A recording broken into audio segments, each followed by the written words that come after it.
Hi friends, welcome to cine family two. TV serial actor Mukesh Gowda ప్రస్తుతం గుప్పడంత మనసు సీరియల్లో హీరో రిషి క్యారెక్టర్లో చాలా అద్భుతంగా నటించి తనదైన స్టైల్లో ప్రేక్షకులను బాగా అలరిస్తున్నారు. రిషికి గుప్పడంత మనసు సీరియల్ మంచి సక్సెస్ను అందించడంతో రిషికి మరెన్నో కొత్త అవకాశాలు వస్తున్నాయి. ప్రస్తుతం రిషి గీతా శంకరం అనే మూవీ షూటింగ్లో పాల్గొంటూ బిజీగా లైఫ్ని ఎంజాయ్ చేస్తున్నారు.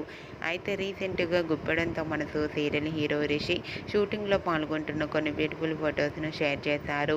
ఆ ఫొటోస్లో రిషి షూటింగ్లో పాల్గొంటూ చాలా బిజీగా కనిపించారు. ఆ ఫొటోస్ చూసిన వారంతా గుప్పడంత మనసు సీరియల్ రిషి తొందరగా యాక్ట్ చేయాలని, రిషి కోసం తన ఫ్యాన్స్ అందరూ ఎంతగానో ఎదురు చూస్తున్నారని తన ఫ్యాన్స్ అందరూ కూడా కామెంట్స్ పెడుతున్నారు. మీకు కూడా Rishi shooting location latest photos మీకు నచ్చినట్లయితే మీ అభిప్రాయాన్ని మీ కామెంట్ రూపంలో తెలియజేస్తూ లైక్ చేయండి, షేర్ చేయండి. మరిన్ని ఇంట్రెస్టింగ్ అండ్ లేటెస్ట్ అప్డేట్స్ కోసం మా సినీ ఫ్యామిలీ 2 ఛానల్ని సబ్స్క్రైబ్ చేసుకోండి.